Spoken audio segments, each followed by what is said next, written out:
بسم اللہ الرحمن الرحیم۔ السلام علیکم۔ مکتب ٹی وی دیکھنے والوں کو RJ محمد نعیم نئی ویڈیو میں خوش آمدید کہتا ہے۔ دوستو، اونٹ کب حلال ہوا؟ اونٹ کا پیشاب کیوں حلال ہے؟ مرے ہوئے اونٹ کو کیوں نہیں چھونا چاہیے؟ کیا اونٹ کے پیشاب سے علاج حلال ہے جیسے کہ بخاری اور مسلم کی حدیث میں ملتا ہے؟ اگر ایسا ہے تو پھر ہندو کہتے ہیں جو اونٹ کا پیشاب حلال ہے تو گائے کا پیشاب حلال کیوں نہیں؟ رسول کائنات امام الانبیاء صلی اللہ علیہ وآلہ وسلم نے کب، کیوں اور کس کو اونٹ کا پیشاب پینے کا حکم دیا تھا؟ آج کے ویڈیو میں اسی بارے میں آپ کو بتایا جائے گا۔ اونٹ کے پیشاب کے حوالے سے مستند اور معتبر احادیث مبارکہ کے حوالہ جات کے ساتھ آپ کو یہ معلومات فراہم کی جائیں گی۔ لیکن دوستو، ویڈیو میں آگے بڑھنے سے پہلے گزارش ہے کہ ہمارے چینل مکتب ٹی وی کو سبسکرائب کر لیں اور ساتھ میں موجود بیل آئیکن کو بھی ضرور پریس کریں تاکہ آنے والی ہماری ویڈیوز کا نوٹیفیکیشن آپ کو بر وقت ملتا رہے۔ ویڈیو کو لائک اور شیئر بھی ضرور کریں۔ دوستو، روایات کے مطابق قبیلہ اورینا کے کچھ لوگ رسول اللہ صلی اللہ علیہ وآلہ وسلم کی خدمت میں مدینہ آئے۔ وہ لوگ ایک مرض میں مبتلا ہو گئے۔ رسول اللہ صلی اللہ علیہ وآلہ وسلم نے انہیں شہر سے دور صدقہ و زکوٰۃ یعنی بیت المال کے اونٹوں میں بھیج دیا اور وہاں رہ کر ان لوگوں کو اونٹ کا دودھ اور پیشاب پینے کا حکم دیا۔ انہوں نے اس پر عمل کیا تو وہ صحتیاب ہو گئے۔ یہ حدیث بخاری صحیح سندوں کے ساتھ کئی مقامات پر روایت کی ہے۔ صحیحین کے علاوہ سنن ابی داؤد، جامع ترمذی، نسائی، ابن ماجہ، مسند احمد، بہقی، طبرانی اور دیگر کئی کتابوں میں موجود ہے۔ اس بنا پر اس کی صحت پر کوئی شبہ نہیں کیا جا سکتا۔ دوستو، اس واقعے کی تفصیل یہ ہے کہ قبیلہ اکل اور اورینا کے کچھ لوگ، جن کی تعداد 8 بتائی گئی ہے، مدینہ منورہ خدمت نبوی صلی اللہ علیہ وآلہ وسلم میں حاضر ہوئے۔ انہیں صفا مسجد نبوی میں ٹھہرایا گیا۔ مدینے کی آب و ہوا انہیں راس نہیں آئی، وہ بیمار پڑ گئے۔ بعض روایات میں ہے کہ ان کے بدن پہلے ہی لاغر تھے اور وہ بیماری کا شکار تھے۔ مدینے کچھ دن قیام کرنے سے ان کی بیماری میں اضافہ ہو گیا۔ رسول کائنات جناب محمد صلی اللہ علیہ وآلہ وسلم نے انہیں آبادی سے باہر اس جگہ بھیج دیا جہاں بیت المال کے اونٹ رکھے جاتے تھے۔ آپ نے انہیں اونٹوں کا دودھ اور پیشاب استعمال کرنے کی ہدایت فرمائی۔ چند دنوں میں وہ صحتیاب ہو گئے اور ان کا مرض دور ہو گیا۔ دوستو، یہ حدیث مبارکہ صحیح بخاری میں 3 مقامات پر موجود ہے۔ ایک مقام پر سیدنا انس رضی اللہ تعالی عنہ سے روایت ہے، اورینا کے کچھ لوگوں کو مدینہ منورہ کی آب و ہوا موافق نہیں آئی تو نبی اکرم صلی اللہ علیہ وآلہ وسلم نے ان سے فرمایا کہ وہ آپ صلی اللہ علیہ وآلہ وسلم کے چرواہے کے یہاں چلے جائیں، یعنی اونٹوں کے پاس، اور ان کا دودھ اور پیشاب پئیں۔ چنانچہ وہ لوگ حضور اکرم صلی اللہ علیہ وآلہ وسلم کے چرواہے کے پاس چلے گئے اور اونٹوں کا دودھ اور پیشاب پیا۔ جب وہ صحتیاب ہو گئے تو انہوں نے چرواہے کو قتل کر دیا اور اونٹوں کو ہانک کر لے گئے۔ حضور اکرم صلی اللہ علیہ وآلہ وسلم کو جب اس بات کا علم ہوا تو آپ نے انہیں تلاش کرنے کے لیے بھیجا۔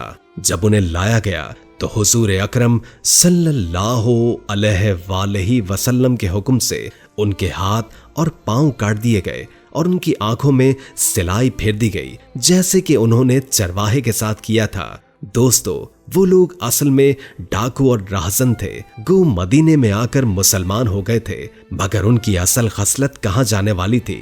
موقع پایا تو پھر ڈاکہ مارا، خون کیا اور اونٹوں کو لے گئے اور بطور قصاص انہیں بھی سزا دی گئی۔ مگر سوال یہ ہے، کیا اس کے بعد اونٹ کا پیشاب پینا جائز قرار پایا؟